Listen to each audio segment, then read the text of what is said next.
Hoy estamos en un día especial, es el día de la Reforma. Y por coincidencia, ¿no? Por eso de la vida, porque esto no estaba planificado, sino para la semana que ya pasó, vamos a topar un tema eh, que también fue eh, enfocado por la Reforma, ¿no? Especialmente por los de Calvino. Y tengo que reconocer que en este tiempo los calvinistas o el calvinismo eh, ha hecho mucho material, hay literatura, existen videos en la internet donde nuestros hermanos calvinistas hablan muy bien acerca de Cristo, del Evangelio. Es algo que es loable y digno de reconocer. Entre ellos tenemos a Charles Spurgeon.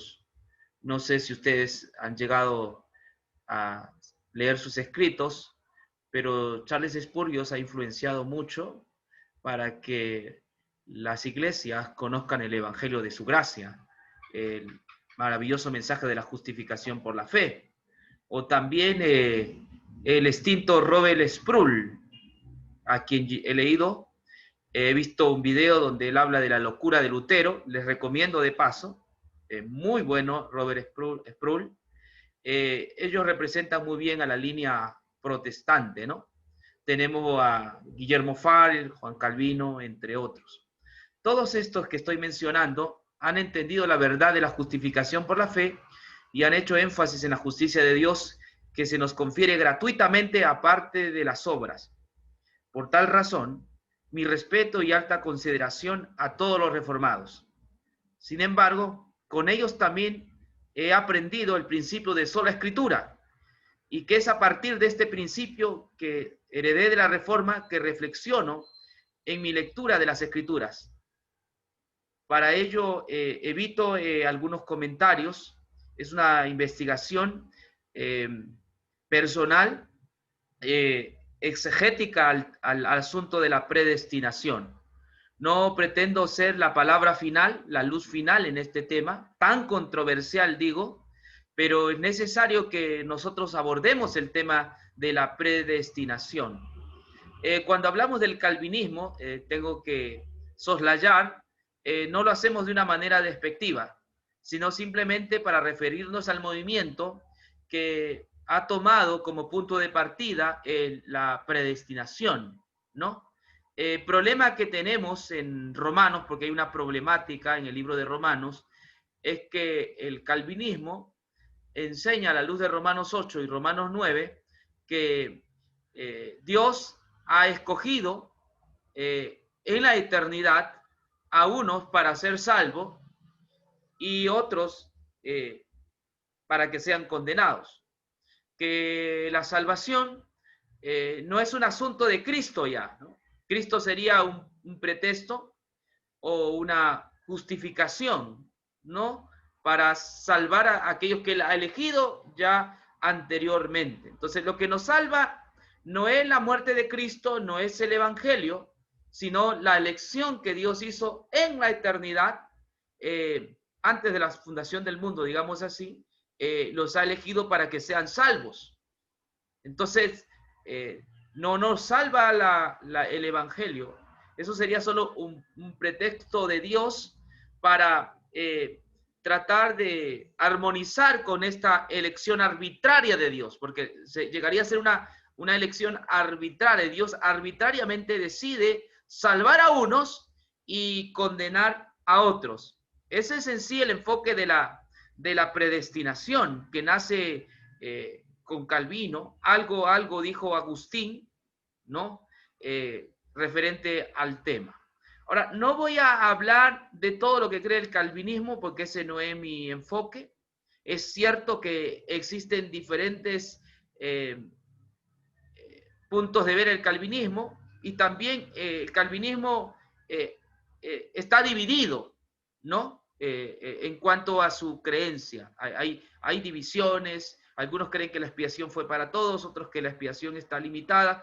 Hay hipercalvinistas, entonces no voy a enfocarme en eso, sino en el texto bíblico, ¿no? En el texto bíblico propiamente, ¿no? ¿Qué dice la Biblia con respecto a la predestinación, a la elección? ¿Qué dice la Biblia? ¿Qué dice el libro de Romanos? ¿Será cierto de que Dios ha elegido a algunos para que sean salvos y a otros por una razón sin comprender, porque ellos tampoco explican por qué, decidió, ¿no?, en su soberanía condenarnos? Y entonces eso fue decidido en la eternidad. Dios lo hizo de una forma arbitraria o soberana, como ellos utilizan esa palabra, ¿no? Ahí es donde está el fulcro de la teología del calvinismo. Y muchos van al libro de Romanos para poder buscar, ¿no?, textos que nos hablen de esto. ¿Me comprende? Yo he dado mi introducción, que respeto mucho al calvinismo, y lo tengo que enfatizar porque no deseo crear polémica, no deseo que se les mire mal. Hay que reconocer que han aportado para la comprensión de la justicia de Dios, muchos de ellos. Hay grandes expositores del Evangelio entre ellos. Sin embargo, hay algo donde el Evangelio queda supeditado, encarcelado, y esa es la predestinación. Para mí, la predestinación lo que hace es supeditar esta enseñanza, ¿no? El Evangelio queda supeditado, encarcelado a esta enseñanza, y no debe ser así. El Evangelio es la justicia de Dios, es la verdad de Dios que está por encima de las demás cosas o de nuestras creencias, aún personales. El Evangelio es el que debe brillar, y no esa creencia de que Dios salvó a algunos en la eternidad y a otros condenó también en la eternidad. No, ese no es nuestro caballito de batalla. Nuestro mensaje es el Evangelio, es la justicia de Dios. Pero tenemos que ser honestos, y ha llegado el momento de estudiar qué dice la Biblia con respecto a esta creencia. Voy a presentar en mi pantalla mi diapositiva, ¿no? Voy a poner algunos ejemplos nomás que tengo allí a la hora de abordar el tema, ¿no? Antes de ir al pasaje en sí de Romanos, quiero que ustedes vean algunas cosas. Antes de estudiar Romanos, tenemos que ir al contexto histórico y social, ¿no? O sea, esto se hace en exégesis o en teología, ¿no? Uno tiene que hacer observaciones a la época, a la cultura, a las creencias, porque es sabido que muchas veces las corrientes o las creencias influencian sobre nuestra forma de creer. Escuchen lo que le estoy diciendo. Influencian sobre nuestra forma de creer. Esto pasa en el Ecuador, en Estados Unidos, donde quiera. La cultura, la enseñanza, ¿no? Influencia sobre nuestra forma de creer en el texto bíblico. Por ejemplo, vivimos en una época posmoderna, donde todo es light, donde todo es relativo. Entonces, hay muchos pastores que creen que hay ciertas cosas que son importantes, ¿no? Entonces, la cultura o el momento que están viviendo influencia sobre sus creencias. Por eso que esto hacemos como una pesquisa nomás, ¿no? Antes de ir al texto. En el contexto histórico de Romanos, cuando Pablo escribe el libro de Romanos, había un emperador que estaba en ese momento liderando, era Nerón. Ese era el emperador de esa época, ¿no? El emperador Nerón, que gobernó, estuvo a cargo de Roma entre el año 54 hasta el 68. Nerón, ¿no? El emperador Nerón, conocido por ser un hombre malo, que se acostó con su mamá, mató a su esposa, en las noches se disfrazaba de animal y violaba a los niños. Fue en esa época que fue escrito el libro de Romanos. El libro de Romanos fue escrito en el año 58, ¿no? Fue en esa época cuando Nerón estaba vivito y coleando. Pero hay algo que debo apuntar antes de entrar a Nerón, es que algunos años atrás, su tío, Tiberio, que también conocen, pero en la historia es conocido como Claudio, César Augusto, él estaba gobernando y él hizo un edicto, y aquí lo vemos, ¿no? Este es el edicto que Claudio hizo. En este edicto, que probablemente fue el año 49, aquí lo vemos en latín, ¿no? Este historiador Suetonio nos menciona, donde los judíos que vivían en Roma fueron expulsados y vueltos a Judea, a su país. Aquí vemos aquí Judeus impulsor Crestos a pseudo tumultis en Roma, ¿no? Dice que los judíos estaban haciendo cierta sublevación en Roma por un tal Cresto, ¿no? Es decir, había un tal Cresto por la cual los judíos de Roma, los que estaban en la ciudad de Roma, luchaban, no perseguían. Entonces había mucha conmoción al respecto, ¿no? de estos judíos que estaban en contra de Cresto. Algunos historiadores han detectado que este Cresto es Jesús, ¿no? Se estaban oponiendo los judíos a Jesús. Esto no le gustó al emperador Claudio y entonces los volvió a los judíos a su patria. En aquella época habían como 20.000 o 30.000 judíos allí en Roma que fueron vueltos a su país por el tumulto que estaban creando. Esto también es confirmado por la evidencia bíblica. Esto es interesante, ¿no? La evidencia bíblica confirma lo que Suetonio, que no tiene nada que ver con el cristianismo, que simplemente era un escritor y que no conocía mucho, pero él anotó esto en sus apuntes que estaba pasando. Pero en la escritura vemos lo siguiente. Después de estas cosas, Pablo salió de Atenas y fue a Corinto y halló a un judío llamado Aquila, natural del Ponto, recién venido de Italia con Priscila su mujer. Por cuanto Claudio había mandado que todos los judíos saliesen de Roma. Está claramente allí, ahí se habla de este Claudio, que había mandado que todos los judíos saliesen de Roma. Entonces, el año 49 sucedió esto, que los judíos habían salido ya de Roma. Priscila y Aquila fueron los fundadores de la iglesia de Roma. Esta iglesia de Roma se componía de judíos y no judíos, de judíos y gentiles. Pero imagínense, ya cuando los judíos son llevados a Roma, ahora la iglesia cristiana solo se componía de gentiles. O sea, este es el marco en la cual se escribe el libro de Romanos, o por lo menos esto estaba sucediendo, había pasado.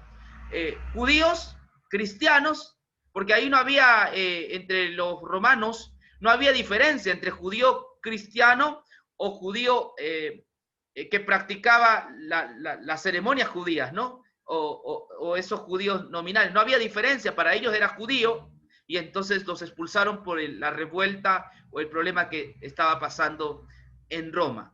Y entonces entre ellos, Priscila y Aquila, que era un matrimonio, que eran fundadores, se cree que eran fundadores de la iglesia de Roma, también fueron echados, ¿no? O vueltos a su patria, de forma que hubo un tiempo que la iglesia de Roma solo se componía de gentiles. Esta es la evidencia bíblica confirmada por la historia, ¿no? de Suetonio. Muy bien, algo que más que conocer. Si la iglesia estaba fundada por judíos y gentiles, los gentiles, muchos de estos gentiles de Roma, eran de nacionalidad romana, nacionalidad griega, ¿no? Alguna otra nacionalidad. Ellos tenían sus raíces, y las raíces de la cultura romana, de los hermanos de Roma, sus raíces, eran que ellos venían de ciertas creencias. Roma tenía un panteón. Imagínense a Roma teniendo un panteón de dioses. Y esto era políticamente lo hacía Roma para poder crecer. Ellos, un ejemplo, cuando invadían una ciudad, ¿no? Ellos no se oponían a los dioses de esa ciudad, sino tomaban de esos dioses y los ponían en su panteón. O sea, aceptaban esos dioses. Esto les permitió a Roma ir creciendo y avanzando. Entonces, no había pleito de dioses. Roma no se hacía líos, no se hacía problema. ¿Tú crees en tal Dios, lo vamos a poner también en nuestro panteón? Y entonces en Roma había una cantidad de dioses que algunos no se pueden contar, ¿no? Había dioses de todo, había dioses políticos y dioses familiares, así que allí era la tierra de la libertad como Estados Unidos, ¿no? Había respeto hacia las religiones. Pero cuando los romanos entraron a Israel, preguntaron por el Dios de Israel y no había ninguna estatua de ese Dios. Es más, cuando el año 70 entró Vespasiano con Tito a Jerusalén, quiso conocer a ese Dios. Se entró al Santerium, ¿no? Al lugar santísimo. Quiso ver y no vio nada. Se sorprendió. No vio nada. ¿Dónde está ese Dios? No estaba. Es que ese era el Dios invisible. Entonces los romanos no pudieron poner al Dios judío en su panteón. Y entonces siempre miraban a los judíos como sospechosos. De esa manera usted se va a dar cuenta que en el templo judío ya había una guardia romana, porque siempre se les veía como revoltosos. ¿Me entiende? Porque la creencia judía no permitía más dioses que Jehová Dios. No permitía más dioses que Yahvé o Yehuat. Entonces, esto era claro para los judíos y Roma, aunque respetaba, sin embargo, siempre miraba con cierta sospecha a los judíos. Ahora, algo interesante que está en este cuadro, y voy a pasarlo rápidamente, es que los creyentes a los cuales Pablo escribe la carta a los romanos, muchos de estos creyentes tienen nombres de sus dioses. Esto es interesante ver, ¿no? Tenemos una diapositiva más abajo, donde se menciona, ¿no? Por ejemplo, tenemos más a Epafrodito, que viene de Afrodita, ¿no? La diosa de la belleza o la diosa del amor. En Filipenses nos habla de un tal Epafrodito que se le puso el nombre de esa dios. En Romanos 1:16 nos habla de una mujer llamada Febe. Esta mujer Febe es conocida también, era una sacerdotisa de Atenea que terminó casándose con Polus. Esta hermana era Febe, la pusieron en nombre de esta sacerdotisa. Tenemos también a otro Apolo, que es el dios de la muerte súbita de las plagas. Tenemos también una hermana Olimpa, que se le pone el nombre del Olimpo, ¿no? Del hogar de los dioses olímpicos. Bueno, este es el contexto en el cual se escribe este es el contexto. Como dije al comienzo, este contexto puede influenciar sobre nuestras creencias. El contexto cultural muchas veces influencia sobre nuestras creencias. ¿Ok? Un ratito que no logro... no sé si me ven. ¿Ustedes me ven? Yo no logro verlos. Sí. Sí, yo no logro verlos. No sé qué pasa con mi Zoom. A ver.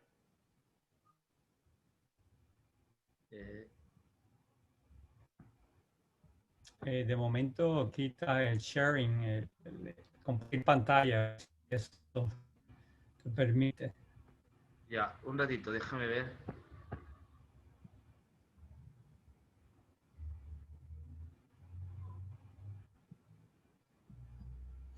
Ya lo ubiqué.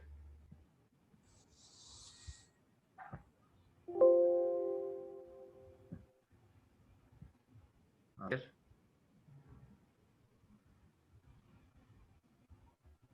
No, sigo teniendo problemas con la... Ok. Ahora sí los veo. Muy bien. Hemos visto el marco histórico, el marco social, el marco religioso. Quiero aclarar algo. Esto no define lo que dicen los textos bíblicos, pero por lo menos nos permite observar qué hay detrás o qué puede haber detrás. lo que estoy planteando aquí es que las creencias terminan muchas veces definiendo nuestra comprensión de las verdades bíblicas. Muchas veces la forma como nosotros creemos influencia sobre el texto bíblico, ¿no? Entonces, por eso estamos interpretando los textos bíblicos de acuerdo a nuestro archivo mental. Lo que está aquí ya metido como idea, a la hora de mirar un texto bíblico, nosotros lo vamos a interpretar a partir del contenido que hay aquí. Eso no nos permite ser objetivos ante la verdad. Tenemos que ser objetivos y para eso no tenemos que permitir que nuestras creencias influencien a la hora de tratar con el texto bíblico. Por eso se hace un exégesis. Un exégesis no solamente se estudia las palabras gramaticales, la sintaxis, la forma como está organizada, sino que también se hacen observaciones de varias cosas. Y aquí hemos visto una de ellas, que es el contexto social o histórico del que estaba pasando. Habíamos dicho, ya volviendo al tema, que cuando Pablo escribe Romanos, escribe para dos grupos, los judíos y los gentiles, ¿no? Esos son los grupos a los cuales Pablo se dirige. En estos grupos había cierto tipo de pugna, cierto tipo de conflicto, porque estamos hablando de un problema, un conflicto cultural. El conflicto cultural es terrible, ¿no? Y influencia bastante. Por eso que en algunos países deciden tener iglesia para blancos, iglesia para negros, por el conflicto que se puede dar. Yo he visto iglesias que hay para ricos y hay iglesia para pobres. Así se constituyen iglesias. Y yo me pregunto por qué. Es por el conflicto que muchas veces se da. Entonces se quiere evitar y se hace este tipo de cosas. Entonces, en el libro de Romanos, al haber una iglesia compuesta por judíos y gentiles, esto de hecho va a generar estos conflictos. Y por eso que Pablo se anima a escribir esta carta para poder ayudarles. ¿Cuál es la propuesta del Evangelio? ¿Qué propone el Evangelio? Pablo no va a tratar con el judío y exhortarlo aparte del Evangelio, no va a tratar con el gentil y exhortarlo aparte del Evangelio. Es el Evangelio la piedra angular sobre la cual se dan los consejos respectivos a las personas. Entonces, esto es importante a la hora de abordar el tema. En aspecto general, en la carta fue escrita para judíos y gentiles, que tenían sus conflictos. Habían conflictos entre ellos allí en la iglesia por asuntos culturales. En cuanto a los gentiles, mencionando, ellos tenían las creencias de los dioses. Es decir, uno no tenía libertad. Eran los dioses los que decidían el destino del hombre. Esto es importante entender. Eran los dioses que finalmente decidían el destino del hombre. Esta cultura estaba metida dentro del corazón de las personas y aún de los creyentes. Esto es hasta ahora. Yo he visto hay creyentes que mucho creen en los sueños y viven, y aunque conozcan el Evangelio, he visto que siempre están, soñé esto, ¿qué será? ¿Qué me querrá revelar el Señor? Todavía su cultura no influencia sobre su misma vida. Yo siempre les he dicho, no crean en los sueños, básense en lo que el texto bíblico dice, porque engañoso es el corazón más que todas las cosas. No crea. Muchas veces la creencia va a influenciar sobre nuestra forma. Entonces el apóstol decide arreglar estos asuntos y va a explicar algunos detalles. Entonces recuerde, por un lado tenemos los gentiles con sus creencias deterministas, que son los dioses los que finalmente toman decisión por nosotros. Su destino depende de los dioses, no de usted.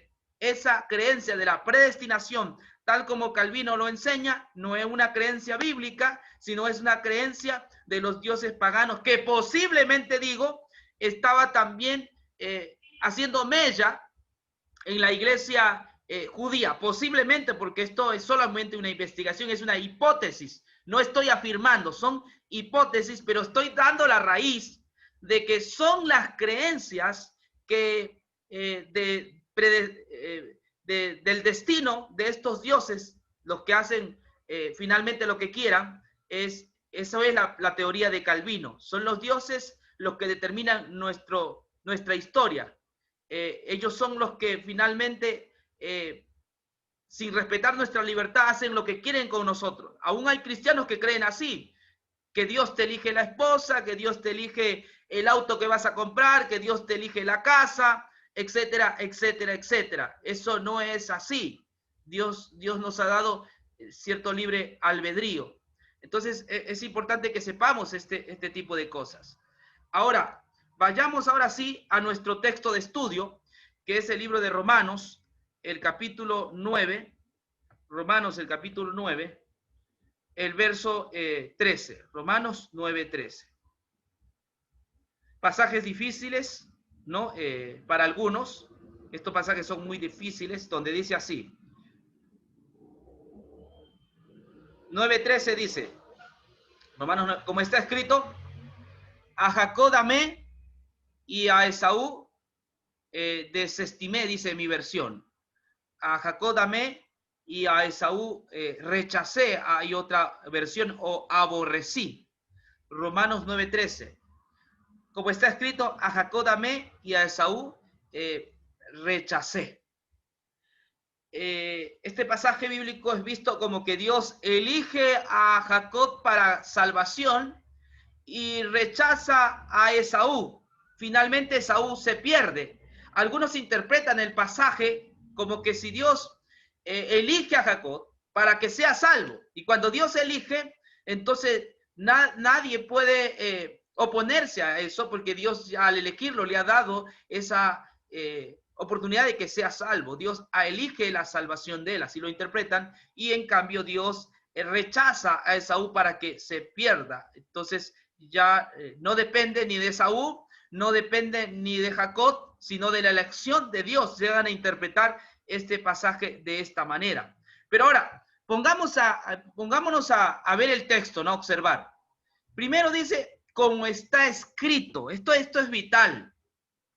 Cuando Pablo está hablando sobre Esaú y Jacob, él está mencionando que eso está escrito. Y la pregunta es, ¿dónde está escrito aquello donde dice a Jacob amé y a Esaú desestimé?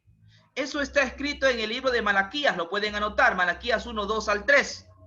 Malaquías 1, 2 al 3. Lo pueden anotar y vamos rápidamente a ir a Malaquías para observar el pasaje que Pablo está citando, ¿no? Si nos puede ayudar en algo a entender el texto que tenemos delante, ¿no? Entonces vamos a Malaquías, el pasaje que Pablo nos invita, ¿no? A reflexionar. Malaquías, el libro de Malaquías 1, 2 y 3. Ahí está el pasaje que Pablo está citando. Malaquías 1, 2 y 3. Observemos. Lo voy a leer. Yo os he amado, dice el Señor, pero vosotros decís, ¿en qué nos amasteis? Esaú no era hermano de Jacob, dice el Señor, y aún así amé a Jacob y a Esaú desestimé. Desolé sus montes y abandoné su herencia a los chacales del desierto. Aunque Don diga, hemos sido aplastados, pero volveremos a edificar lo arruinado. Así dice el Señor Todopoderoso. Aquí está el pasaje, mención, ¿no? Donde vemos que nos da mucho más claridad quizás que la de Pablo, aunque de Pablo es claro, para mí no hay problema, pero algunos que quieren hacerse problema con el pasaje, en el libro de Malaquías nosotros vemos que cuando habla de Jacob, lo hace en conexión con el pueblo de Israel, ¿me comprende?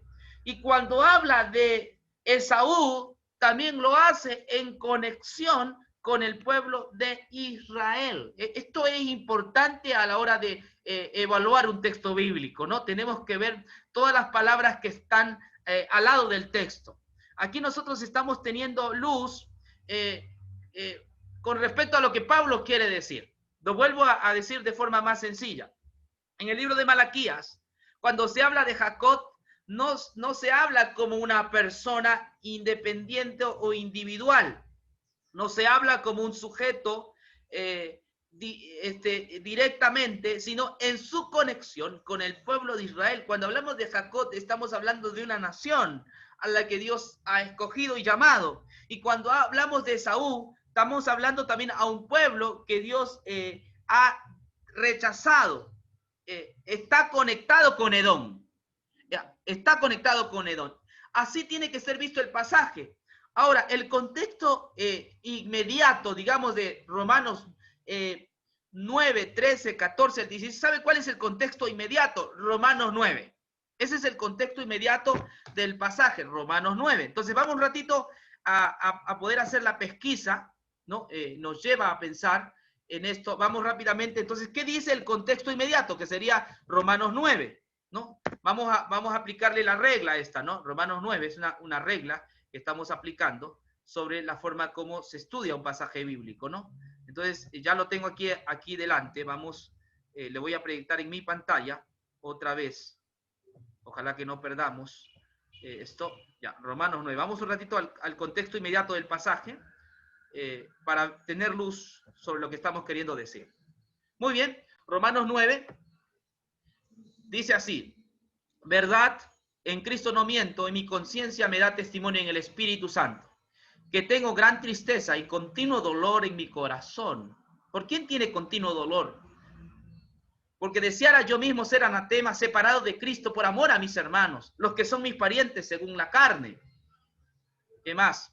Que son israelitas, de los cuales son la adopción, la gloria, el pacto, la promulgación de la ley, el culto y las promesas.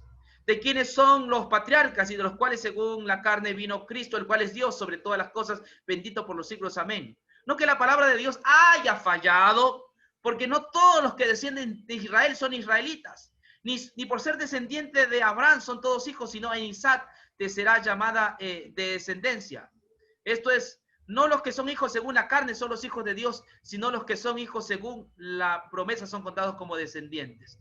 De acuerdo al contexto inmediato, si usted sigue leyendo, se da cuenta que el tema en el capítulo 9 es sobre la nación de Israel. Pablo siente tristeza, siente pesar en su corazón porque él es judío también. Jesús es judío. Las promesas de Dios no fueron dadas a Edom. No es que el templo, la promulgación, el pacto, el culto, fue dado a Edom, no fue dado a Esaú. Dios no dio eso a Esaú. Dios dio eso a Jacob. Y ustedes saben que el nombre de Jacob fue cambiado por Israel. ¿Estamos de acuerdo? Fue cambiado por Israel. Jacob es del mismo Israel. Entonces, cuando en el texto de Romanos 9:13 dice, a Jacob amé y a Esaú aborrecí, está dando el contexto histórico de cómo es esto que Dios elige a una nación para que le represente. Dios no llamó a Esaú para que le represente. Dios llamó a Jacob para que le represente. Dios llamó a Israel para que le represente. ¿Y qué le dio a ellos? Dice Romanos 9:4, que son israelitas, de los cuales son la adopción, la gloria, el pacto, la promulgación de la ley, el culto y las promesas. Dios dio a Israel todas estas bendiciones de las cuales no gozaron las demás naciones. Dios nos llamó a Perú para que por el Perú viniese el Mesías, como decía por ahí un tiempo uno que se creía Mesías, Ezequiel Atacusi. No, Dios decidió llamar a Jacob para que lo represente, para que allí haya una nación que guardase el pacto, la promulgación, el culto y las promesas. Dios llamó a una nación, Dios llamó a Israel, Dios lo bendijo. Pero Pablo está dolorido y está triste porque esta nación a la cual Dios le había dotado de su luz, de todas sus bendiciones, había mandado sus profetas, le había dado la Torá, ahora esta nación está separada de Cristo. Imagínense el 3, 9:3. Porque deseara yo mismo ser anatema, dice maldito, separado de Cristo por amor a mis hermanos, los que son mis parientes según la carne. Es decir, esta nación a la cual Dios le había dotado de tantas bendiciones, termina rechazando al Salvador, rechazando al Mesías, rechazando a la luz, a Jesús. es por eso que él escribe esto. Además menciona algo más, el 6. No que la palabra de Dios haya fallado, porque no todos los que descienden de Israel son israelitas. Aquí pone una cláusula que es interesante, que está en el Pentateuco también, cuando Dios a Abraham le dice, en ti serán benditas todas las naciones de la tierra. Aquí le da a conocer su promesa o su propósito eterno de Dios. Y es que esto estaba también estipulado, no fue casualidad esto. La palabra de Dios nunca falla, Dios es fiel a su palabra, Dios es fiel a lo que dice. Es que esta es la verdad, no todos los que descienden de la casta de Israel son israelitas. No se es israelita por nacer allá en Judea o entre los hebreos, no se es israelita. Y está el verso 7 como respaldo. Ni por ser descendiente de Abraham son todos hijos, sino en Isaac te será llamada descendencia. Este Isaac, ¿se acuerdan? Es el hijo de la promesa. Esto es, no los que son hijos según la carne son los hijos de Dios. Es decir, no por tener nacionalidad israelita eres hijo de Dios.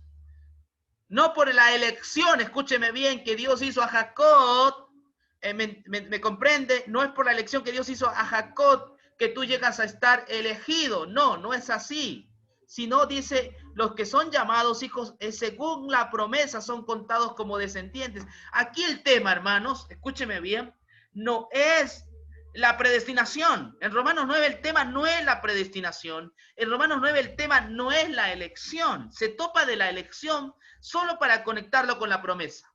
Es decir, lo que brilla en Romanos 9 es la promesa.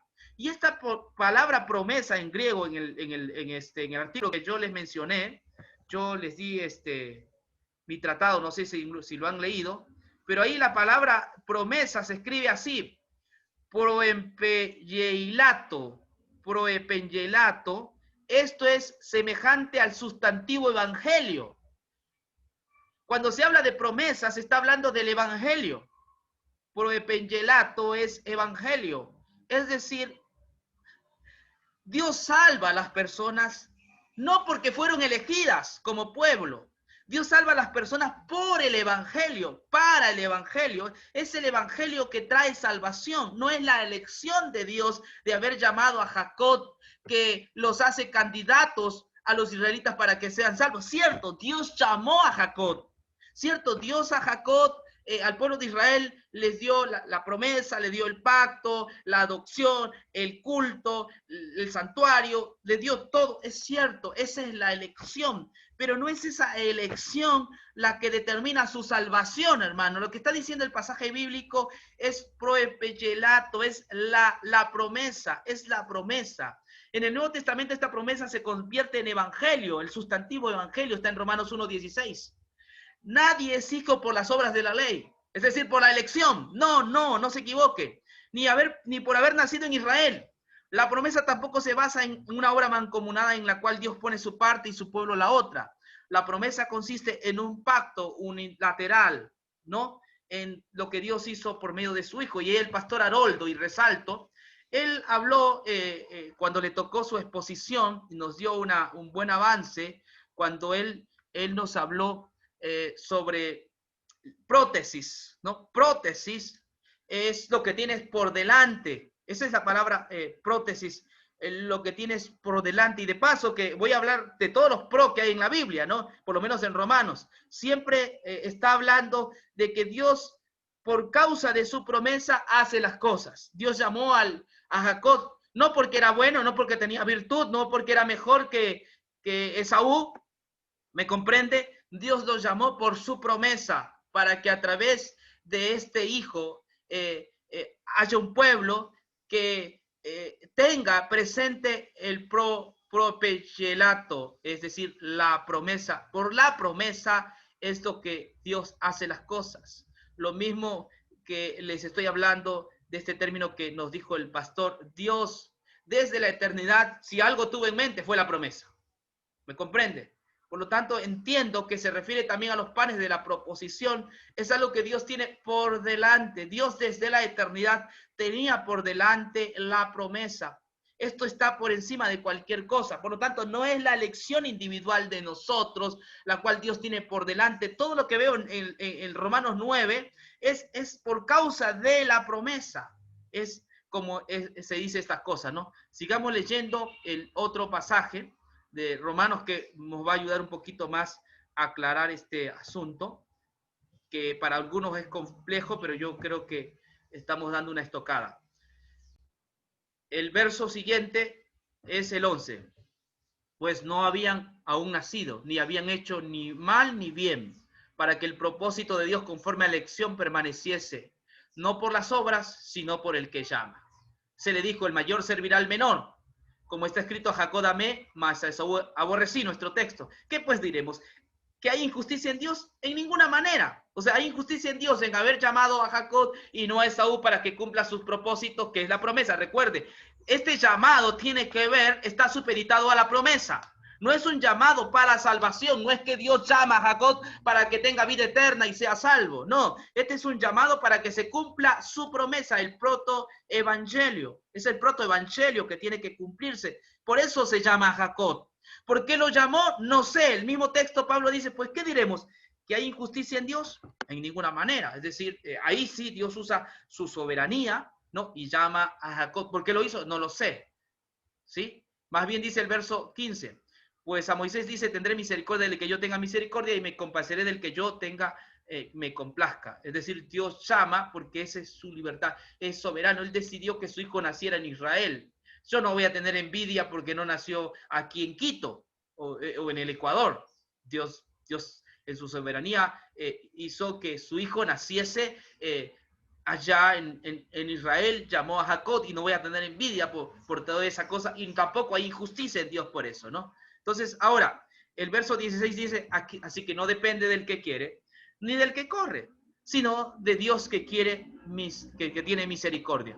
O sea, que aquí no depende del que quiere ni del que corre, sino del que Dios tiene misericordia. Entonces, aquí nos habla que el llamado de Jacob para que cumpla tal misión de Israel no depende de lo que ellos son, sino de que Dios tiene misericordia. Ahora, aquí nos va a tomar otro texto de otro enfoque. Nos va a hablar de un llamado que Dios hace a una persona. Se llama Faraón. Porque la Escritura dice a Faraón, para esto mismo te he levantado, para mostrar en ti mi poder y para que mi nombre sea anunciado por toda la tierra. Se da cuenta que la hilación, el orden de las palabras va por el mismo enfoque. No habla de una salvación individual que Dios llama a uno para darle vida eterna y otro para condenarlo. Aún al mismo Faraón Dios lo llamó, dice el texto. ¿Para qué llamó a Faraón? Si Faraón era un perverso, corrupto y está dentro de los perdidos. Pero el texto dice que Dios llamó a Faraón. Para esto mismo te he levantado, para mostrar en ti mi poder y para que mi nombre sea anunciado por toda la tierra. Interesante, ¿no? Dios también puede jugar con el otro equipo, con el equipo enemigo para hacer su voluntad. Finalmente Dios hace su voluntad. Dios puede jugar con el equipo enemigo. Faraón no se daba cuenta que con toda la terquedad que tenía este hombre, el Señor estaba levantando su nombre. El Señor estaba levantando su poder y anunciando que Él es el Todopoderoso. Y eso pasó. Cuando los israelitas salieron del desierto, las demás naciones decían, no, pero este es el pueblo que estuvo en Egipto y que Dios con mano poderosa libertó. Imagínense, ¿no? Dios cumpliendo sus propósitos. Algo parecido sucedió también con Nabucodonosor. Dios permitió que Nabucodonosor vaya a Israel, sitie la ciudad, y luego cuando los israelitas vinieron allá a Babilonia con Daniel, Melzar, Abednego, ellos también levantaron el nombre de Dios bien en alto en esas tierras extrañas. Los propósitos de Dios aquí son para que las personas lo conozcan. Este es el tema, ¿no? Finalmente dice, de manera que de quien quiere tiene misericordia y al que quiere endurece. Pero me dirás, ¿por qué pues inculpa? ¿Por qué? ¿Quién ha resistido a su voluntad? Mas antes, hombre, ¿quién eres tú para que te alterques con Dios? Dirá el vaso al que lo formó, ¿por qué me has hecho así? ¿O tiene potestad el alfarero sobre el barro para hacer de la misma masa un vaso para honra y otro para deshonra? Está hablando de la misma masa, ¿no? ¿Y qué Dios, queriendo mostrar su ira y hacer notorio su poder, soportó con mucha paciencia los vasos de ira preparados para destrucción? Y para hacer notorio las riquezas de su gloria, las mostró con los vasos de misericordia que Él preparó de antemano para gloria, a los cuales también ha llamado esto a nosotros, no solo de los judíos, sino también de los gentiles. como también en Oseas dice, llamaré pueblo mío al que no era mi pueblo y a la amada no amada. ¿Sabes qué entiendo aquí? Finalmente Dios termina salvando a Esaú. Finalmente Dios termina llamando a Esaú, que representa a los gentiles. Por eso dice, como también Oseas dice, llamaré pueblo mío al que no era mi pueblo, y a la no amada, amada. Aquel que Dios había rechazado, Dios termina llamando. Por lo tanto, aquí no se trata de una salvación individual, sino el propósito de que las personas conozcan de su Cristo y de su Salvador, que las personas entiendan que hay un Salvador y que a ese Salvador se entra por la fe. No necesitas ser del pueblo elegido de Dios para ser salvo. Tú necesitas vincularte con los méritos de Cristo, con la justicia de Cristo para ser salvo. Esto es lo que dice todo el texto bíblico, ¿no? En el libro de Romanos. El 30 dice, ¿qué pues diremos? Que los gentiles, es decir, los Esaú, que no iban tras la justicia, han alcanzado la justicia, es decir, la justicia que es por la fe. Mas Israel, Jacob, que iba tras una ley de justicia, no la alcanzó. ¿Por qué? Porque iban tras ella no por fe, sino por obras de la ley, pues tropezaron en la piedra de tropiezo. Que Dios nos bendiga. Amén.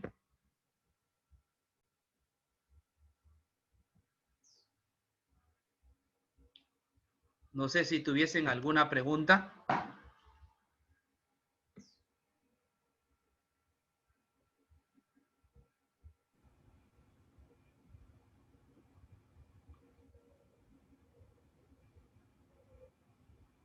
Los micrófonos están apagados, ¿verdad?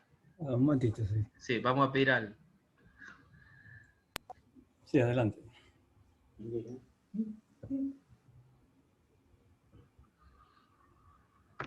Sí.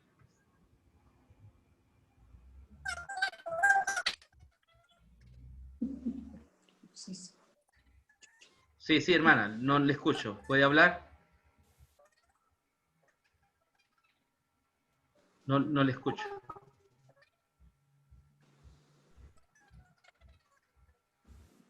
A ver. Está teniendo problemas con el micrófono de ella. Ya, ¿alguien tendría alguna pregunta? Cristina, trata otra vez, Cristina. Ok, ella salió y va a entrar nuevamente. Ya, listo. Mientras tanto, si hay alguien que tenga alguna pregunta. ¿Alguien tiene alguna pregunta?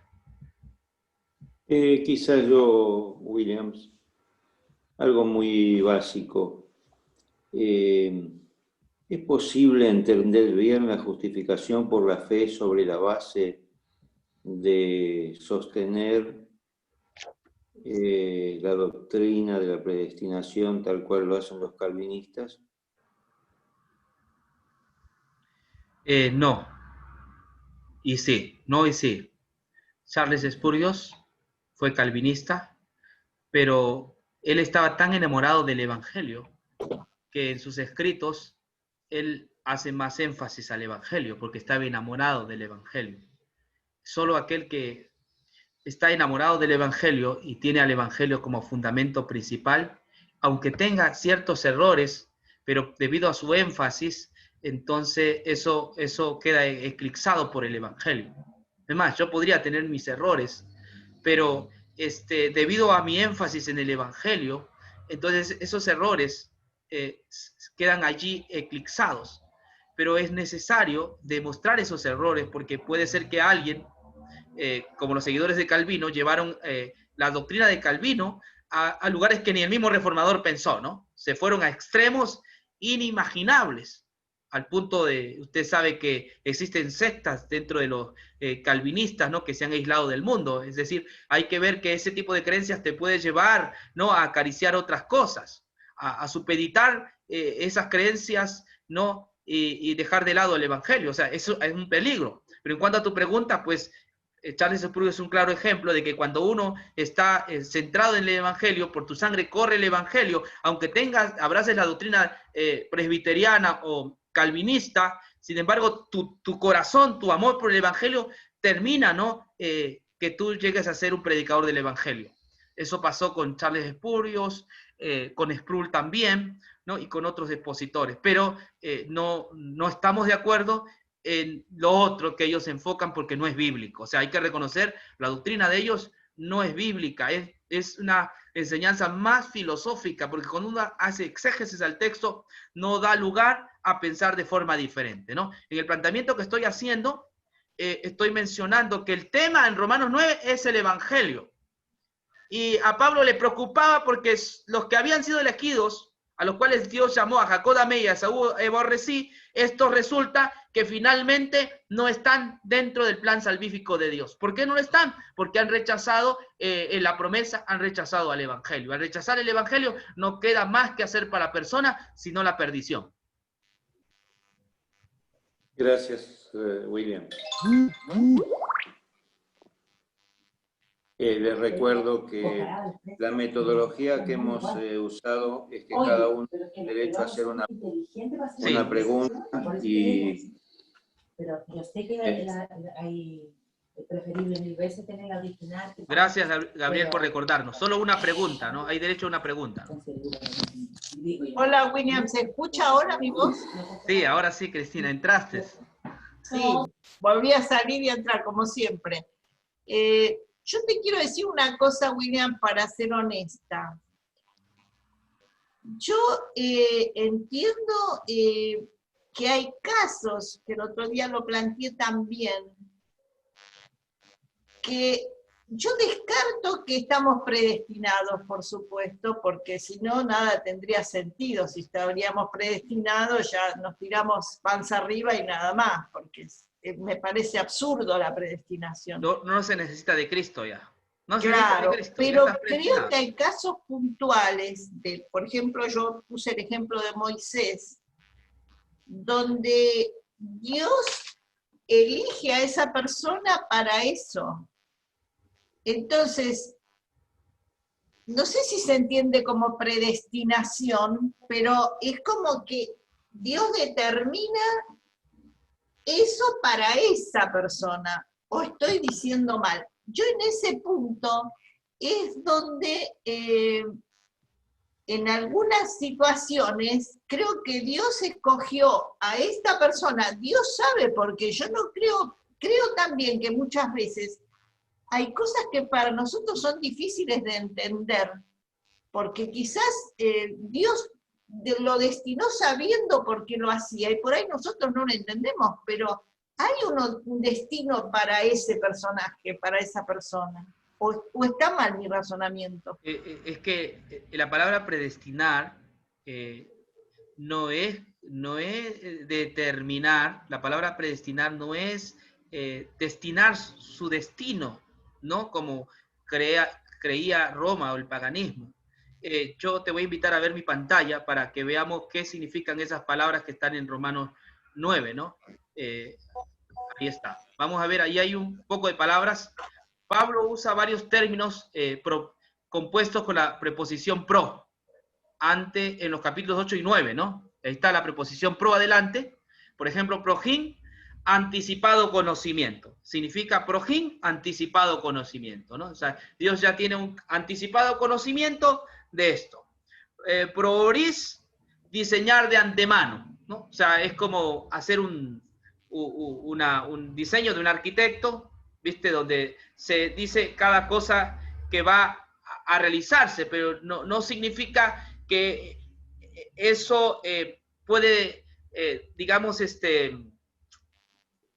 alguien tiene que trabajar para hacer luego el diseño, ¿no? O sea, si no se puede hacer un diseño, alguien tiene que ejecutar eso, ¿no? También está la prótesis, propósito predeterminado, ¿no? Dios ya tenía un propósito predeterminado. No era un destino, sino que Dios ya había planificado esto. También está la proeomás, dar un prefacio de antemano también, ¿no? O prolec, dicho anteriormente. Proelpis, esperado de antemano. Y lo que evangelio, prometido anteriormente, ¿no? En todas estas, la preposición pro no es otra cosa que el programa de Dios, aun cuando se habla del evangelio en Romanos 1:2 se utiliza la palabra preposición pro. Dios habiendo predeterminado, diseñado de antemano, dicho anteriormente y prometido anteriormente a su Hijo, aun cuando éste no naciera y viniera a la tierra, ya había sido elegido como el Salvador de la humanidad. Desde esa perspectiva debe ser mirada la elección de Jacob. Dios llamó a Jacob para cumplir su agenda salvífica. Entonces, todas estas cosas, la palabra en Romanos nos enseña de lo que Dios ya había diseñado, el diseño divino, del plan divino, ¿no? Que este plan divino estaba supeditado a su Cristo, es decir, a su Salvador, ¿no? Al que iba a ser nuestro Mesías. Entonces, predestinado no es algo como un robot, viste, que yo fabrico para que haga todo lo que yo quiera, ¿no? De hecho, que cuando Cristo, aunque estuvo predestinado, es decir, de acuerdo al proyecto divino, al plan salvífico, podemos ver nosotros que Cristo en su vida tuvo algunos episodios donde él mismo no quería sufría humanamente, ¿no? Allí en el Monte de los Olivos, donde sudó sangre y decía: Padre, si es posible, pase de mí esta copa, no como yo quiero, sino como tú, es decir, como tu proyecto, como está en tu plan, en el diseño que tú has hecho, ¿no? Entonces, no fue fácil este tipo de cosas, ¿no? Sin embargo, Jesús trabajó de acuerdo al proyecto divino, de acuerdo al plan divino, y él mismo dijo en Juan 17, he acabado la obra que me diste que hiciese. Fue una obra que Jesús hizo como un arquitecto hace un diseño. Dios hizo ese diseño, pero ese diseño tenía que ejecutarlo Cristo, y Cristo hizo ese diseño. Ahora, que Dios llame a ciertas personas para cumplir cierta labor, sí, Dios llama a esas personas para que cumplan cierta labor, pero no quiere decir que las predestina para que se salven, sino las llama para que cumplan cierta función en su proyecto, ¿no? Salvífico.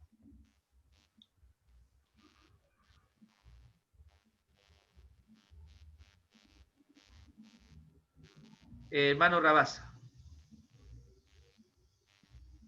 Sí, muy bien explicado todo esto hasta ahora. Hay algo que siempre yo he tenido preguntas sobre esto, y es precisamente los versos 19 hasta el 24. Sí, en estos versos dice: me dirás entonces, ¿por qué pues todavía reprochas a Dios? Porque ¿quién resiste a su voluntad? Al contrario, ¿quién eres tú, oh hombre, que contestas a Dios? ¿Dirá acaso el objeto modelado al que lo modela? ¿Por qué me hiciste así? ¿O no tiene el alfarero derecho sobre el barro de hacer de la misma masa un vaso de uso honorable y otro de uso ordinario? ¿Y qué si Dios, aunque dispuesto a mostrar su ira y hacer notorio su poder, soportó con mucha paciencia los vasos de ira preparados para su destrucción? Y así sucesivamente hasta el final del verso 24. Mi pregunta aquí es: aparentemente, según yo puedo entender los textos que veo hasta acá, aparentemente aparece a Dios teniendo misericordia de uno, igualmente como pasó entre Jacob y Esaú. Pero entonces aquí menciona Pablo al final judíos y gentiles. O sea, Dios escogió personas de los judíos y escogió también personas de los gentiles para poner las cosas even, para que no haya celo de ninguna clase. Yo cogí de las dos partes. Entonces, yo me encuentro con una calvinista. Me presenta estos textos de esta manera y diciendo: ¿te das cuenta que Dios escogió? No solamente escogió de los judíos, también escogió de los gentiles, para mostrar de esa manera que Dios sí ha escogido a uno para ganar, para perderse, y a otro para salvarse. ¿Cuál sería mi respuesta? ¿Cómo yo puedo entonces hablar de estos textos sin salir de estos textos dentro del mismo Bueno, en el texto y contestarle a ellos que no? Adelante. Bueno, en el texto de Romanos, Pablo está, al ser rechazado Israel, porque no fueron por obras de la ley, por la fe, sino por obras de la ley, entonces ahora resulta que hay un pueblo que está comenzando a abrazar y a creer en el Evangelio, y es el pueblo gentil. Es lo mismo que le pasaba a Cristo. los judíos, los fariseos se ponían celosos porque a Jesús le seguía los publicanos y los pecadores. Entonces, ese es el mismo juego de palabras. Y entonces, a la hora de él hablar, porque cuando él escribe para judíos y gentiles, el hermano judío al leer esto, está diciendo, ¿y dónde quedamos nosotros? ¿Qué pasó? Entonces, Pablo en su apología para los gentiles, está citando a Isaías, donde dice, yo diré a la no amada, amada. ¿Y quién es esa no amada que ahora resulta ser amada? Es Israel. Ahora, no es que Dios hizo esto caprichosamente, porque ya había citado en Romanos 9, el verso 8, que a Dios le había prometido a Abraham, en ti serán benditas todas las naciones de la tierra. Entonces, no es que Dios tampoco hizo caprichosamente, sino que esto es de acuerdo a su plan, a su proyecto. Entonces, en ese sentido está esto, ¿no? Lo que ellos no sabían, los judíos, es que para ser salvo no tenían que confiar en su elección, de que Dios lo eligió para ser una nación, sino en Cristo. Y finalmente los gentiles, que somos nosotros, es raro, ¿no? Porque Jesús fue judío, pero sus seguidores son gentiles. Los gentiles, debido a su pecaminosidad, abrazaron la justicia por la fe y son parte del pueblo de Dios. Ahora este pueblo de Dios ya se compone de judíos y gentiles. Y esto fue de acuerdo al plan de Dios también que está en el libro de Génesis, cuando Dios le da la promesa.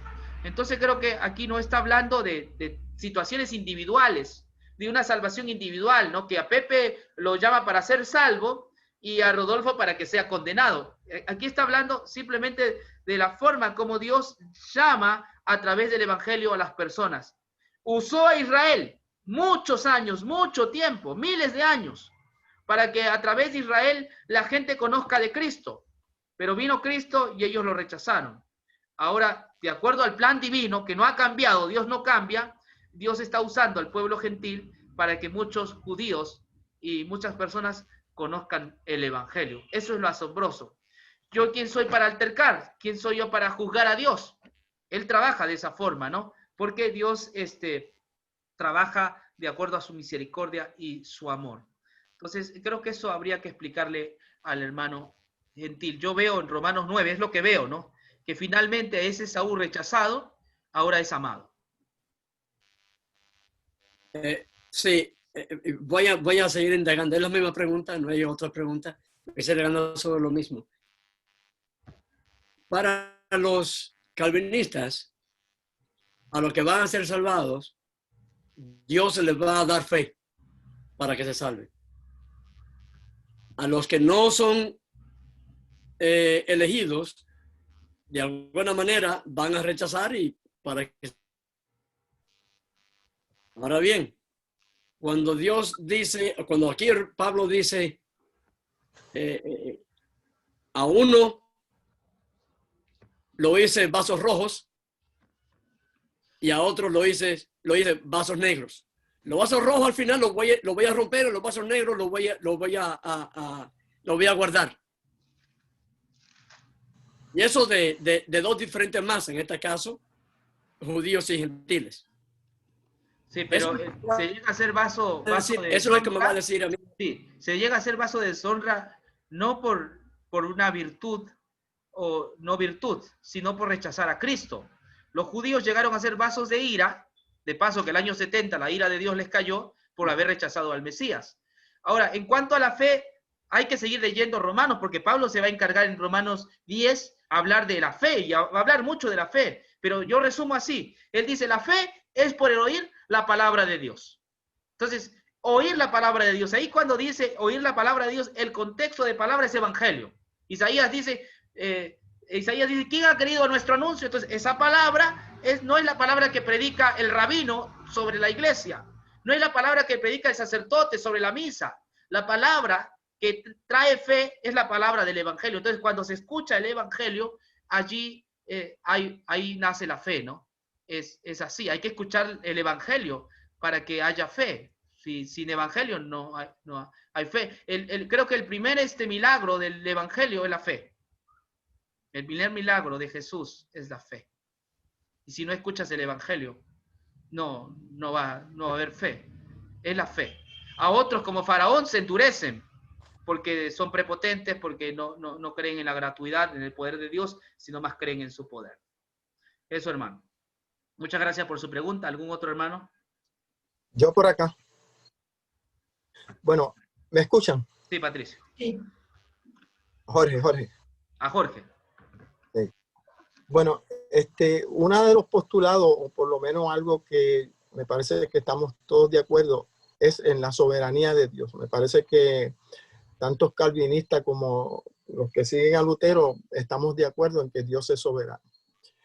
Pero me parece entonces que los calvinistas tendrían un problema porque ellos dicen que nosotros somos salvos basados en la soberanía de Dios. Muchas veces ponen esta soberanía como una soberanía caprichosa. Entonces, cuando nosotros le decimos, por ejemplo, ¿por qué razón somos salvos? ¿Porque Dios soberana nos ha salvado o somos salvos por Cristo? Entonces, eso crea un problema inclusive para nosotros, porque o somos salvos por una cosa o somos salvos por otra cosa. Entonces, ¿a qué conclusión podríamos llegar? ¿O somos salvos por la soberanía de Cristo o somos salvos por la soberanía de Dios o somos salvos por el sacrificio de Cristo? Me parece a mí que yo creo que una contestación que le podríamos dar, y es la que quiero compartir con ustedes, es que somos salvos por la soberanía de Dios y que Dios soberanamente ha determinado el sacrificio de Cristo para que todos sean elegidos para salvación. Porque es que causa un problema, o sea, o somos salvos por la soberanía de Dios o somos salvos por Cristo. Y ahí es que me gustaría que tú pudieras ampliar si es posible. Claro, mira, todos los pro que están en Romanos, todos los pro en Romanos nos hablan justamente de ese plan divino, ¿no? De salvar a las personas a través de su Cristo. Y Romanos 9 y 10, Pablo es muy enfático a mencionarnos que todo aquel que está en la justicia de Cristo es salvo. Es más, dice, todo el que invocar el nombre del Señor será salvo. Y se llega a esa conclusión. Eso creo que está en Romanos 10, 11. A ver, sí. A ver, Romanos... un ratito, ya. A ver, Romanos... sí, 10, 13. A ver... estoy en Corintios, con razón. Los Romanos 10, mira lo que dice acá. O sea, Pablo llega a Romanos 10, 11, ¿no? 13, mira, porque todo el que invoca el nombre del Señor será salvo.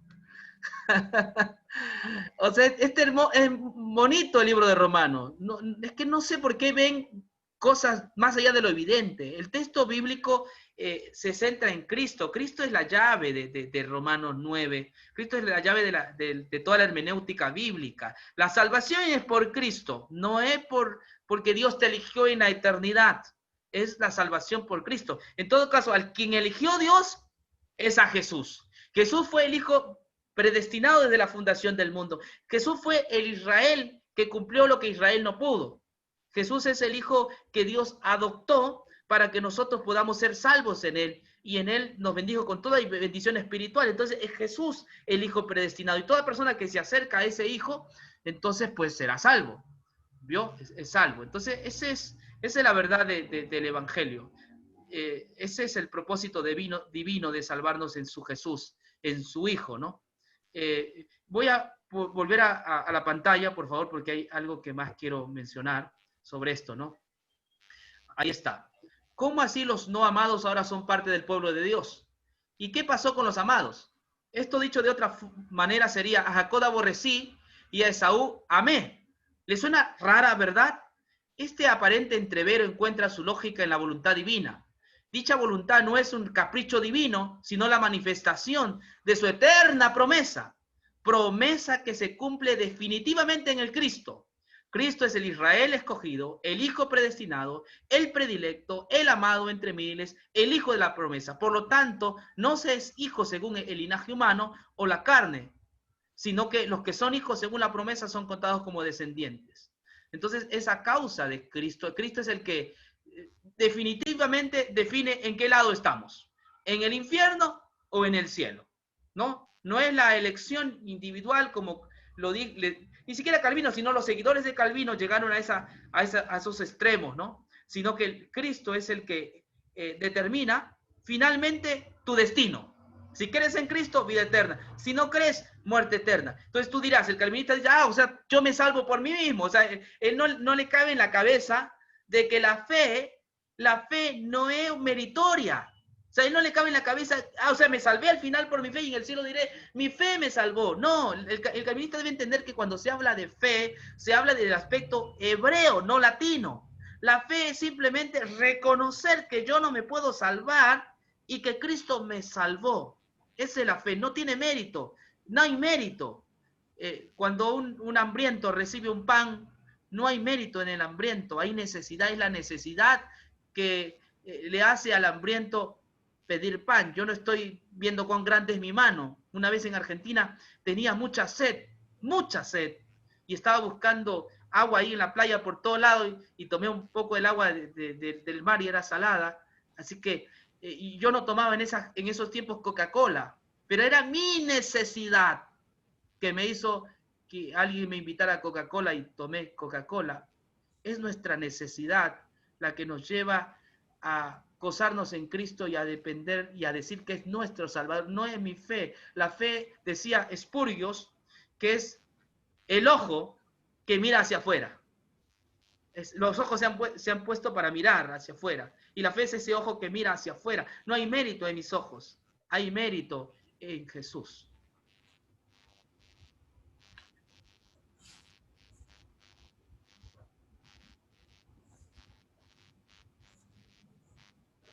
Muy bien. ¿Alguna pregunta más? ¿Quién? Rodolfo. Buenas noches a los hermanos, bendiciones. Bueno, yo por amor al Evangelio no voy a discutir mucho, aunque yo tengo mis impresiones y mi comprensión sobre el tema. Hay cosas que, bueno, habla de una elección, ¿cierto? De una persona, o de un pueblo, habló de un pueblo, pero ese pueblo, digamos, en ese momento no estaba representado. Podía haber estado representado en Esaú como en Jacob, ese pueblo. En los dos, en cualquiera de los dos. Entonces, por lo tanto, en cualquiera de los dos podía estar el pueblo. Pero ¿por qué prefirió a uno y dejó a otro? Y justamente Pablo dice, no hay injusticia en Dios. Dios es soberano. Es más, la profecía decía así, ¿no? Cuando estaba embarazada, ¿no? La madre de estos niños dijo que hay un pueblo, ¿no? Más grande y el mayor servirá al menor. Estaba allí la profecía. La pregunta es, ¿por qué lo hizo? Porque Dios es soberano y Él elige hacer su voluntad y cumplir sus propósitos en el quien quiere. Él llama al que quiere, no es el que corre, sino del que Dios tiene misericordia. Dios lo llamó a ser su representante a Israel para que se cumplan sus propósitos. Me hubiera gustado que naciera, a veces nosotros decimos, ojalá hubiese nacido en Europa, ¿no? No hubiera tenido tantas situaciones, ¿no? Sí, entonces siempre nos quejamos, ¿no? Yo no me quejo, yo creo que cuando miro la cruz del Calvario, cuando miro a Jesucristo no tengo razón de quejarme. No me importa Israel, a mí me importa Jesucristo. Los evangélicos últimamente están hablando de Israel, el pueblo de Dios, Israel, el pueblo de Dios. No, no es Israel, es Jesucristo. Los pros que están en la Biblia tienen que ver con su Mesías. Por lo tanto, haríamos bien no mirar al pueblo de Israel, por qué lo llamó, por qué no lo llamó, sino por qué Jesús se hizo mi sustituto. Estoy de acuerdo con usted porque la Biblia dice que lo llamó de pura gracia. Amén. De pura gracia. Y eso, amén. Digamos, por eso le digo, todos íbamos camino a la muerte. Todos. Nadie puede decir y echarle la culpa a Dios que Él es injusto. Por eso dice la Biblia. Todos vamos camino a la muerte. Y que Él, digamos, tenga misericordia con algunos, porque Él elige, y eso, digamos, no podemos separarlo de la Biblia, Él elige por pura misericordia, ¿entiendes? y eso lo vemos reflejado en el Evangelio. Nosotros tenemos hermanos, tenemos primos, no sé, algún momento a lo mejor a los primos, a los hermanos le va a llegar el Evangelio, o tal vez nunca le llegue el Evangelio. ¿Entiendes? Pero Dios sabe por qué lo hace. De hecho, todos tenemos derecho al mismo castigo. La paga del pecado es muerte. No hay nadie que diga, no, yo, digamos, me recuperé, ahora no soy digno de muerte. ¿Entiendes? Por eso la misericordia de Dios prima en esto, prima el Evangelio. ¿Entiendes? Prima el Evangelio. Pero la elección siempre va a ser de Dios. La elección siempre, digamos, para nuestra salvación va a ser de Dios. ¿Entiendes? No podemos juzgar por qué Dios nos salvó a mi vecino, por qué no salvó a mi hermana, por qué no salvó a mi padre, a mi madre, por qué no. ¿Entiendes? Dentro de la soberanía de Dios está esto. Está, digamos, la elección de Dios. ¿Entiendes? Leo un versículo, dice, todos los llamados de mi nombre, para gloria mía, los he creado, los formé y los hice. Todos los llamados. Dios llama. ¿Entiendes? Pero no todos están llamados. Hermano Rodolfo, No todos están llamados. lo aprecio mucho, pero eso no dice Romanos 9 y 10. Tendría, pero lo dice Isaías. Sí, pero es que, a ver, mire, en los estudios bíblicos no se trata de correr de un texto, de ir por acá, por allá, citando textos fuera de su contexto. Porque habría que ver Isaías y ver el contexto alrededor del pasaje para ver qué es lo que quiere decir. Nosotros empezamos nuestra tesis con Romanos 9:13, lo anexamos a Malaquías porque el texto nos llevaba a Malaquías, ¿no? Pablo estaba citando como dice la Escritura. Y entonces a partir de ahí reconstruimos todo el texto. Además de mirar solo los 3 textos, miramos también el Romanos 9 para darnos cuenta cuál es la temática, qué es lo que Pablo está queriendo enseñar. Entonces, es eso que nos lleva a pensar de esta manera, ¿no? Que el tema en Romanos es Jesús. Ese es el propósito, es el plan divino que se cumple ahora en Cristo. Y todos los que entran por la fe a Cristo son parte de su pueblo. Por eso está la libertad. Todo aquel que invocar el nombre del Señor será salvo. Todos, así como usted dijo, y estoy de acuerdo, todos tenemos el derecho a ser condenados por nacer de naturaleza pecaminosa. Todos. Nadie se salva de esta condenación adánica. Todos estamos condenados y merecemos la condenación. Pero así también en el plan divino, en el plan salvífico de Dios, Dios ha decidido salvar a todo el que invoque el nombre del Señor para que sea salvo, ¿no? Todos tienen esa oportunidad de ser salvo en ese Hijo, en el plan divino. El que invoca el nombre del Señor será salvo. El que no invoca, entonces será condenado. Muy bien, solamente se dijo que era una pregunta, Cristina. Y me dejarían una cosita nada más. Yo creo, voy a hablar sobre lo que yo creo, que Jesús estaba predestinado a ser nuestro Salvador y nosotros estamos predestinados a ser salvos a menos que rechacemos al Salvador. Sí, estamos predestinados en Cristo, hermana. Sí, en Él estamos predestinados. Y me gustaría escuchar la opinión de Saúl. Bueno, están esperando. ¿Quién habla por ahí? Yo, Natalia. Natalia, ¿cómo estás? Sí, paz. Bueno, yo quisiera leer lo que dice Juan 6:38. Bueno, en mi versión es de la NTV. Dice, pues he descendido del cielo para hacer la voluntad de Dios, quien me envió, no para hacer mi propia voluntad. Y la voluntad de Dios es que yo no pierda ni uno solo de los que Él me dio, sino que los resucite al día final. Pues la voluntad de mi Padre es que todos los que vean a su Hijo y crean en Él tengan vida eterna y yo los resucite al día final. O sea, aquí está hablando de todos. Amén. Él no dice unos, pocos o ciertos, sino dice todos. Entonces yo sí pienso que Él da la oportunidad a todos. No sé, esa es como mi apreciación. No sé si estoy correcto. Sí, además el pasaje creo que está en el contexto del ciego. ¿Qué pasaje leíste? ¿Juan cuánto? Juan 6:38. Sí, ya. Bueno, ese está en el contexto de la alimentación, ¿no? De los panes y los peces.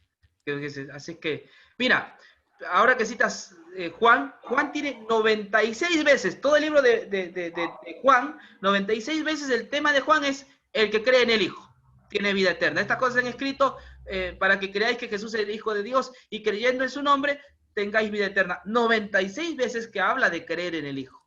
El que cree en Él tiene la vida eterna, el que no cree es condenado. Ese en realidad es el resumen de Pablo. Es decir, Cristo es el que determina, es decir, nuestro acercamiento de Cristo determina quién se salva o no. Es decir, es Cristo el que determina eso. No es ninguna elección arbitraria de Dios, sino Cristo determina eso. Los judíos, ¿por qué se perdieron? Porque decidieron no creer en Cristo. Y entonces al no creer en Cristo no tenían quien los salve. Dice el texto, Dios añadía a la iglesia a los que habían de ser salvos. Dios añadía a la iglesia a los que han de ser salvos. Sí. Hermano Rodolfo, ese es un pasaje bíblico que habla del contexto de comunidad. Entonces usted tiene que, cuando enfoquemos el tema de la predestinación, no existe ningún, por eso esos son pasajes que uno toma de acá, de por allá, de por acá, y se reconstruye toda una idea, ¿no? No, la forma correcta, y le digo, hermanos, ustedes que están allí, la forma correcta de estudiar la Biblia es como la hemos estudiado ahora. Usted lee un texto, a partir de ese texto usted va entendiendo lo que el Señor quiere decir. Tiene que ver su contexto quizás histórico, gramatical, así se estudia la Biblia. Y de esa forma, porque si vamos a tomar textos por aquí y por allá, yo me pregunto, ¿y el contexto? ¿Qué dice el contexto? Ahí está hablando de otra cosa, en el pasaje que el hermano cita, ¿no? Entonces, no podemos darle una interpretación que nosotros querramos que dice, ¿no? Simplemente el texto bíblico es decir que Dios es el que añadía a la comunidad o a la asamblea los que tenían que ser salvos. Pero no está hablando de ninguna predestinación, ¿no? Williams, un detalle, por favor, que no tiene que ver con el tema, sino con la forma. Lo que hemos tratado de hacer para que este curso fuera más provechoso es que nosotros hacemos alguna pregunta y le damos lugar a quien fue el expositor a que fije su posición.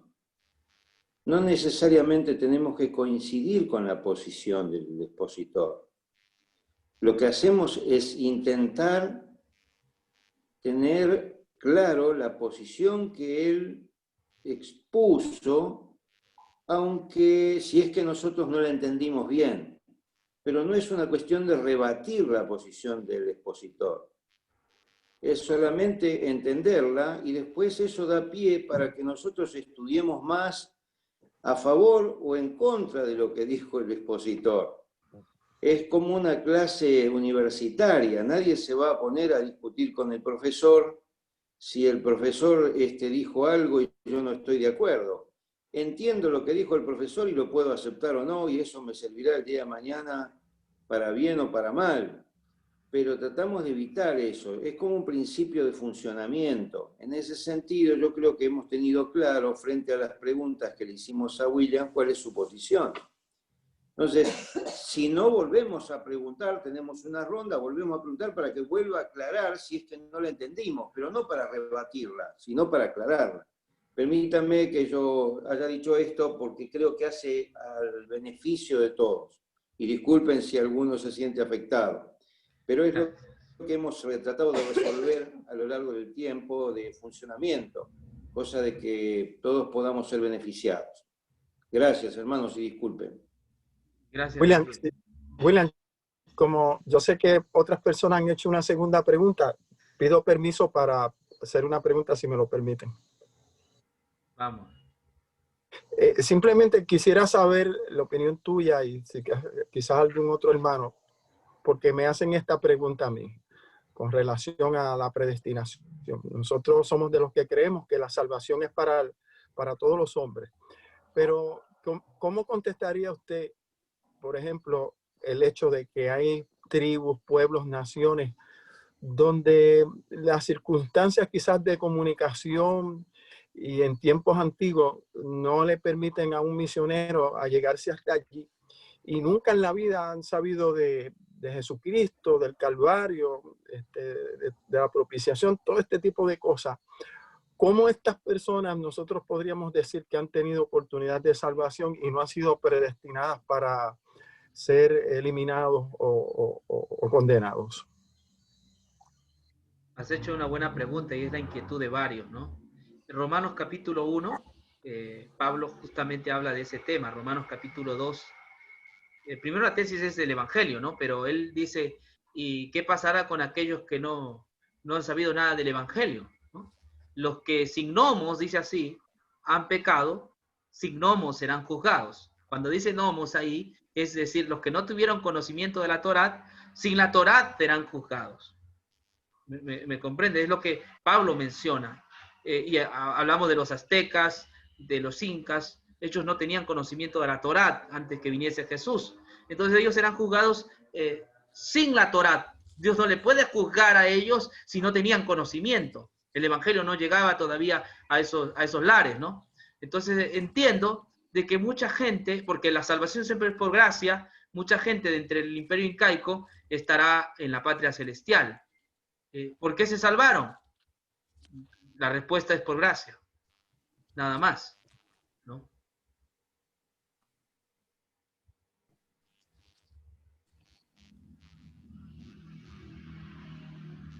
No sé si alguien pudiera ampliar ese tema, pero hay un pasaje donde dice, y le preguntarán, Isaías, ¿no? ¿Qué heridas son estas? Un grupo de personas, y qué heridas son estas. Entonces, él dirá, con ellas fue herido en casa de mis amigos. Se menciona, no puedo dar 100% a lo que le digo, pero se menciona que a partir de allí entenderán las heridas de Jesús. Habrá mucha gente en el cielo que no habrá tenido el conocimiento que tú y yo conocemos. No habrá entendido el Evangelio como nosotros, que quizás no tuvo conocimiento de quién era Jesús, pero no conocieron la Torá. Pero en el cielo estará esta gran multitud entre los salvados, que fueron salvados por la misericordia de Dios. Me imagino, de acuerdo a Romanos, es porque tuvieron conocimiento del Dios creador, ¿no? Porque la fe es por el oír, y el oír es por el conocimiento de la palabra. Entonces tuvieron conocimiento del creador, aunque no de la Torá. Dentro del imperio incaico hubieron gente que conoció al creador. Dice que adoraban a un dios Huiracocha. Huiracocha no era el sol, no era la estrella, no era la luna, era el dios creador. Gente andina creyó en el dios Huiracocha, que posiblemente sea una representación del dios bíblico, que creó, que no se ve, el invisible. Entonces, estos no conocían de Mesías, pero estarán dentro de los salvados por gracia.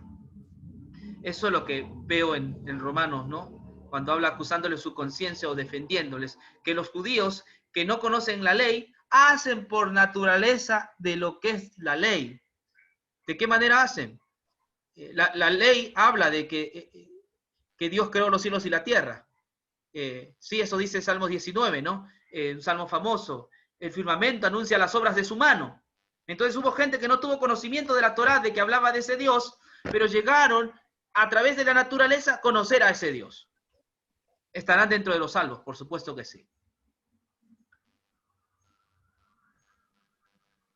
Esa es mi respuesta, Jorge, ¿no? Que es un tema que está fuera del tema, ¿no?